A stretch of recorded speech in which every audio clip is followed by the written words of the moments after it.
The silent sector's cry for help. Director Vex Meinl had always found peace in the gentle hum of the crystal extractors. For 47 years he had overseen the mining operations on Zelos Prime, watching as his people carefully harvested the precious energy crystals that powered half the galaxy's technology.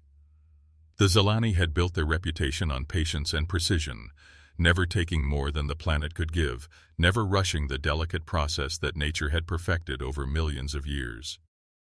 The morning started like any other in the floating city of New Harmony. Vex stood on his observation deck, watching the sunrise paint the crystal fields in brilliant shades of purple and gold. His bark-like skin absorbed the morning light, giving him the energy he would need for another day of coordinating the vast mining operation. Below him, thousands of Zelani workers moved through the crystal gardens with the fluid grace of their plant-based biology, their root feet finding perfect purchase on the mineral-rich soil. The Zelani had never known war. Their homeworld had been a paradise of cooperation and growth, and when they had ventured into space 3 centuries ago, they brought that same peaceful philosophy with them. They traded their crystals fairly, shared their agricultural knowledge freely, and had earned the respect of dozens of galactic civilizations. The 17 mining colonies in the silent sector were testaments to their success, each one a perfect blend of technology and nature, efficiency and beauty. That peaceful morning shattered when engineer Tola burst into the director's office, her usual calm demeanor replaced by panic. Tola was young for a Zelani, barely 90 years old, but her skill with quantum communications had earned her a place on Vex's senior staff. Her photosynthetic patches were pale with fear, and her voice trembled as she spoke. "Okay. Director Minal, we have incoming ships on the outer sensors, hundreds of them, moving in attack formation." She activated the holographic display above Vex's desk, showing the tactical situation. Red dots swarmed across the 3-dimensional map like angry insects, each one representing a hostile vessel. They dropped out of hyperspace simultaneously at 17 different points. Every colony is under threat. Vex studied the display with growing horror. The attacking fleet was massive, far larger than anything the peaceful Zelani could hope to resist. Their own defensive capabilities consisted of mining lasers and emergency evacuation ships, tools designed for rescue operations, not warfare. The approaching vessels showed energy signatures that spoke of military-grade weapons and assault capabilities. "Have they made any communication attempts?" Vex asked, though he feared the answer. "Yes, sir." The message was simple and direct. Tola activated the communication log, and a harsh voice filled the office. The words were spoken in the brutal language of the Korath swarm, then translated by the computer into Zelani. "Surrender your crystal technology and prepare for harvest. Resistance will result in total elimination." The Korath swarm. Even the peaceful Zelani had heard whispers of these savage raiders who swept through remote sectors, enslaving entire populations and stripping worlds bare of resources. They were nomads who had turned warfare into an art form, traveling in massive fleets and overwhelming any opposition through sheer brutality and numbers. No one knew their exact origins, but their reputation for violence preceded them across the galaxy. Vex felt his sap run cold. The Korath were not interested in negotiation or trade agreements. They saw only resources to be taken and beings to be enslaved. The carefully cultivated crystal gardens would be strip-mined in a matter of weeks, and his people would either die fighting or spend their remaining years as forced laborers in Korath work camps. "Activate the emergency protocols," Vex ordered. The next few hours became a blur of desperate activity. Evacuation ships launched from every colony, carrying the most vulnerable Zelani to predetermined safe zones deeper in the asteroid fields. The crystal processing facilities went into emergency shutdown, their precious contents hidden in sealed storage vaults that might survive the coming assault. Meanwhile, Tola worked frantically at her communication station, broadcasting their plea for help across known space. The responses came quickly, but each one brought fresh disappointment. The Centaurian Republic expressed their sympathy, but explained that their own borders were threatened by Korath activity. The Andromedan Trade Union offered to negotiate with the swarm on behalf of the Zelani, but admitted they had no military forces available for immediate deployment. The Rigel Defense Alliance cited treaty obligations that prevented them from intervening in conflicts outside their territorial boundaries. One by one, every major power in their sector of space offered the same thing: thoughts, prayers, and empty promises of future aid. None were willing to risk their own forces against the feared Korath swarm. The galaxy had learned long ago that the easiest way to deal with the Korath was to let them take what they wanted and hope they moved on to someone else. "Director," Tola said, her voice heavy with despair, "I've contacted 47 different civilizations. They all say the same thing: we're on our own." Vex looked out at the crystal fields where his people had worked in peace for nearly half a century. Soon those fields would run red with Zilani sap, and the gentle hum of the extractors would be replaced by the harsh roar of Korath strip mining equipment. The thought of his people's legacy being destroyed by these barbarians filled him with a rage he had never felt before. "Keep transmitting," he said, quietly. "Send the signal to every sector, every system, every outpost in the database. Someone somewhere must be willing to help." As if summoned by his words, a new contact appeared on Tola's screen. The signal was weak and came from a sector of space that registered as unexplored on their charts. Most civilizations avoided that region because the star charts marked it as containing several Deathworlds, planets so hostile that they were considered uninhabitable by galactic standards. "Director," Tola said with renewed excitement, "I'm receiving a response from the Terran system. I've never heard of this civilization before, but they're sending a reply to our distress call." The message was brief and transmitted in broken galactic standard, as if the speakers were still learning the language. The voice was rough and carried an accent unlike anything in the galactic databases. "Zilani colonies, this is Captain Sarah Chen of the Terran Defense Fleet. We have received your distress signal and are en route to provide assistance. Estimated time of arrival, 14 hours. Hold your positions." Vex stared at the communication panel in amazement. Someone had actually answered their call, not with excuses or empty promises, but with a commitment to action. The fact that they came from unexplored space made it even more remarkable. What kind of civilization lived in the Deathworld sectors?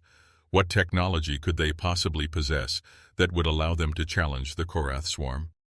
"Sir," Tola said, studying her sensors, "I'm detecting massive hyperspace disturbances in the outer system.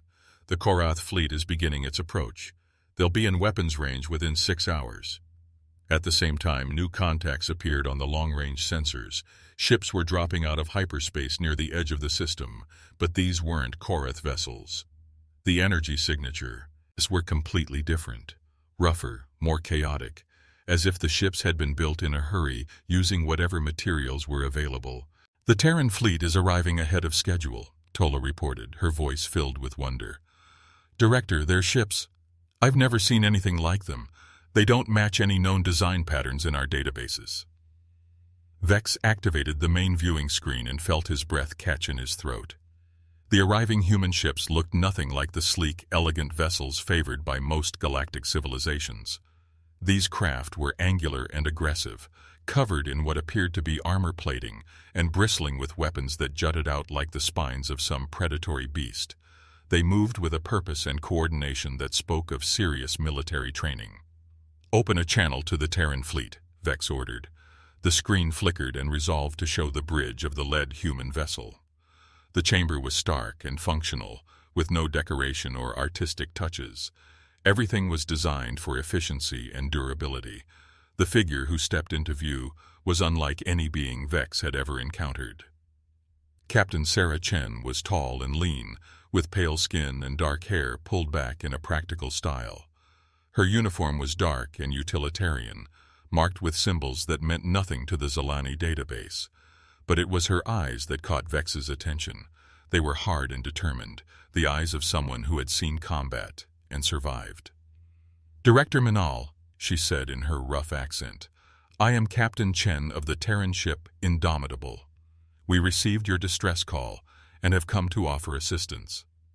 "Captain Chen," Vex replied, trying to keep his voice steady, "we are grateful for your response, but I must warn you, the Korath swarm has over 400 warships approaching our colonies.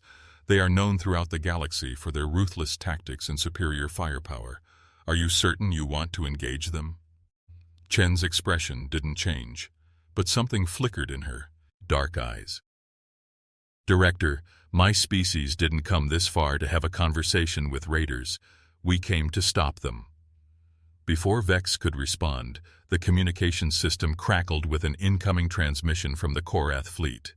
The screen split to show both Captain Chen and the source of the new signal, a massive scarred face that belonged to Warlord Krex, the notorious leader of this particular swarm fleet. Krex was a terrifying sight even by Korath standards. His reptilian features were marked with ritual scars that told the story of dozens of successful raids. His eyes glowed with predatory intelligence, and his voice carried the arrogance of someone who had never faced serious opposition. "Unknown vessels," Krex snarled in heavily accented Galactic standard. "You have entered a combat zone during an active harvesting operation. Withdraw immediately, or be destroyed alongside the plant feeders." Captain Chen studied the Korath warlord for a moment before responding. Her voice remained calm and professional, but there was steel beneath the words. "Warlord Krex, this is Captain Chen of the Terran Defense Fleet. You will withdraw your forces from this system immediately and return to your own territory. This is your only warning."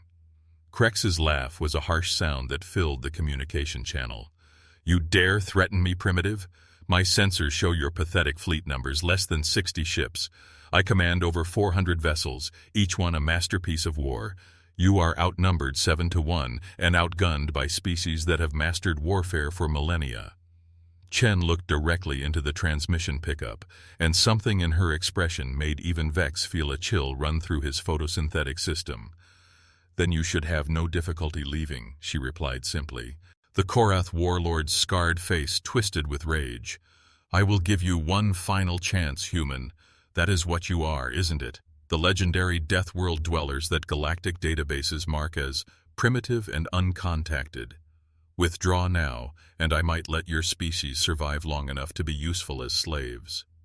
Chen's response was immediate and final. "Negative. All Terran vessels, this is indomitable actual. You are weapons-free. Show them why nobody threatens Deathworld kids and lives to tell about it." Krex cut the transmission with a roar of fury, but not before Vex heard him screaming orders to his fleet commanders. Across the Zello system, 400 Korath warships began moving into attack formation, their weapons charging and their shields powering up for what they expected to be a brief and violent demonstration of their superiority. As the human fleet moved to intercept, Vex realized he was about to witness something that would change everything he thought he knew about warfare, survival, and what it truly meant to be strong in a hostile universe. When Deathworlders fight back, the first volley from the Korath fleet lit up space like a violent aurora. 400 warships fired simultaneously, their plasma cannons and missile batteries unleashing enough destructive power to crack a small moon. The energy discharge was so massive that it temporarily overloaded the Zilani sensor systems, leaving Director Vex and his people blind to the battle's opening moments. When the sensors cleared, Vex expected to see the debris field that had once been the human fleet. Instead, he witnessed something that defied everything he knew about space combat. The Terran ships hadn't tried to match the Korath firepower shot for shot. Instead, they had scattered like a school of fish, moving in patterns that seemed almost random but somehow kept them just ahead of the incoming fire. "Impossible," Engineer Tola whispered, staring at her displays. "No fleet can maneuver like that. The gravitational stresses alone should tear their ships apart." But the human vessels continued their impossible dance, weaving between plasma bolts and missile salvos, with an agility that spoke of desperate innovation. These weren't ships designed in peaceful academies by engineers who had never seen combat.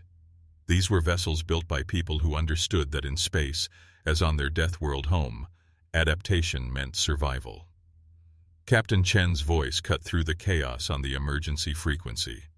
"All Zilani stations, this is indomitable. Keep your people away from the outer system.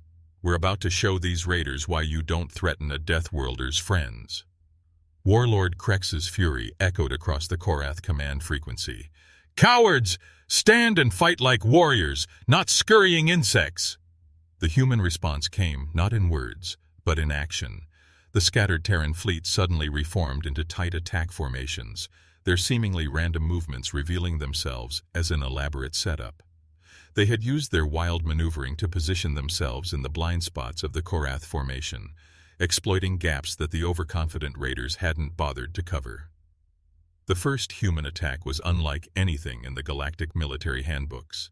Instead of the traditional exchange of long-range fire, the Terran ships closed to point-blank range, their weapons designed for devastating close-quarters combat. Their projectile weapons, primitive by Galactic standards, proved devastatingly effective when fired at ranges measured in kilometers rather than light seconds. "They're using kinetic weapons," Tola said in amazement. Solid projectiles accelerated to incredible velocities. The Korath shields aren't designed to handle that kind of impact. But it wasn't just their weapons that gave the humans their edge.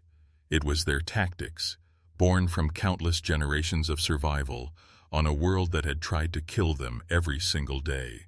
They fought like predators who had learned to hunt in packs, coordinating their attacks with an instinctive understanding of how to exploit weakness and create opportunities. The Korath swarm had conquered dozens of worlds through superior numbers and overwhelming firepower. They were used to enemies who fought by the established rules of galactic warfare: long-range exchanges, shield versus shield attrition battles, and eventual surrender when the odds became impossible. They had never faced an enemy who treated those rules as suggestions and improvised new solutions in real time. The turning point came when the human flagship, Indomitable, found itself surrounded by 12 Korath heavy cruisers. Warlord Krex had personally led this formation, intending to destroy the human command ship and end the battle quickly. The Korath vessels opened fire at close range, their combined firepower enough to vaporize a space station. Instead of trying to fight or flee, Captain Chen did something that no sane commander in galactic history had ever attempted. She rammed her ship directly into the largest Korath vessel, but not in a suicide attack. At the last possible moment, she triggered an emergency systems overload that turned her ship's power core into a controlled nuclear detonation. The explosion tore through the heart of the Korath formation, destroying 6 ships instantly and crippling 3 others. But somehow, impossibly, the Indomitable survived. Its heavily armored forward section punched through the expanding fireball like a bullet through paper, its hull scorched and scarred but intact. "Emergency repair teams to all sections," Chen's voice came over the communication system, as calm as if she were ordering coffee. "Engineering, I need power restored to weapons in 30 seconds. Navigation, plot an intercept course for the remaining enemy command vessels." Vex stared at the display in shock. The human captain had turned her own ship into a weapon, sacrificing everything for a calculated chance at victory. It was the kind of desperate, insane tactic that could only come from beings who had evolved on a world where such choices were part of daily survival. The psychological impact on the Korath fleet was immediate and devastating. These raiders had built their reputation on intimidation and overwhelming force. They had never faced an enemy willing to turn their own vessels into guided missiles, never encountered beings who treated near-certain death as an acceptable tactical option. Panic began to spread through the swarm formation as human ships started employing similarly impossible tactics.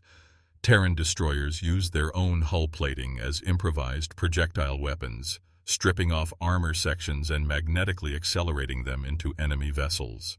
Fighter squadrons performed kamikaze runs that somehow resulted in the pilots surviving while their targets were destroyed. "These humans are insane," came the terrified voice of a Korath ship captain over the emergency frequency. "They fight like demons from the void. They show no fear of death." But Vex was beginning to understand that it wasn't insanity or fearlessness that drove the human tactics. It was something far more dangerous: experience. These were beings who had learned to survive on a planet that had tested them with every possible form of danger: extreme weather, predatory wildlife, seismic activity, toxic environments. Their homeworld had been a training ground that prepared them for challenges no other species had ever faced.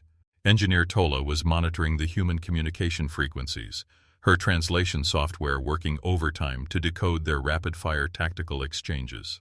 "Director," she said with growing excitement, "they're coordinating with our mining equipment. Captain Chen is asking for permission to use our crystal extractors as weapons." The idea should have been absurd. Crystal extractors were precision instruments designed for delicate archaeological work, not warfare. But when Vex gave his permission, the humans immediately began incorporating the Zilani equipment into their battle plan.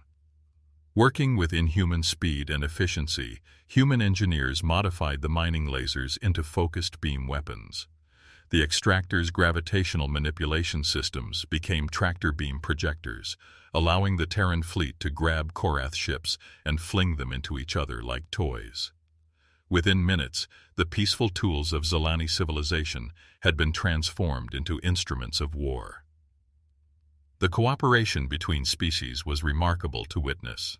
The plant-like Zilani, with their methodical approach to problem-solving, provided technical expertise and system specifications. The humans contributed their talent for improvisation and their willingness to attempt solutions that seemed impossible. Together, they created weapons and tactics that neither species could have developed alone. Warlord Krex's command ship was now the focus of a coordinated assault by 20 human vessels and 6 converted Zilani mining platforms. The mighty Korath flagship, which had intimidated entire star systems, found itself being systematically dismantled by enemies who refused to fight according to the established rules. "This ends now," Krex snarled over the communication system. "I have conquered 47 worlds. I will not be defeated by primitives from an uncharted system."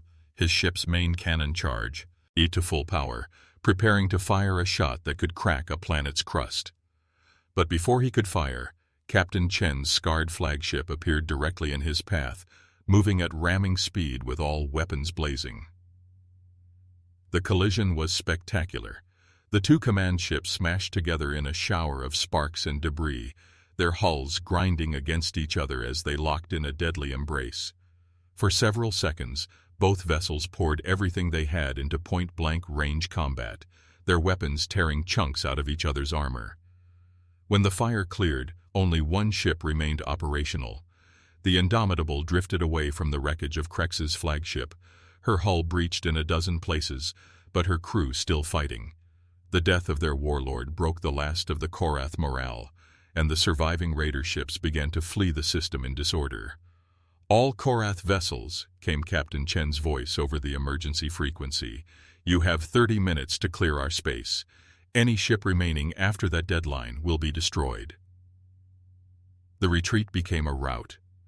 Ships that had arrived expecting easy conquest now fled in panic, abandoning their wounded and leaving behind equipment worth millions of credits.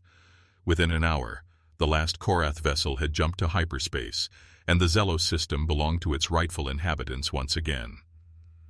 Director Vex stood on his observation deck, watching as human repair crews worked alongside Zilani engineers to restore the damaged mining platforms. The crystal fields stretched out before him, unmarked by battle and ready to resume their peaceful harvest. His people were safe, their way of life preserved, because beings from a distant Deathworld had answered their call for help. Captain Chen materialized on his communication screen, her uniform torn and her face marked with exhaustion. Behind her, the bridge of the Indomitable S howled the scars of battle, but her crew was already hard at work making repairs.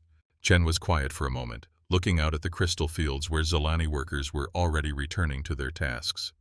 "Director, where we come from, you don't let bullies hurt innocent people. That's not how we were raised."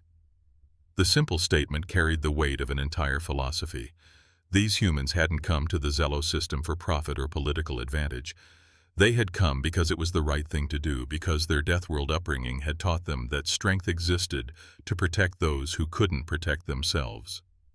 "Captain," Vex said, "would you and your people consider staying?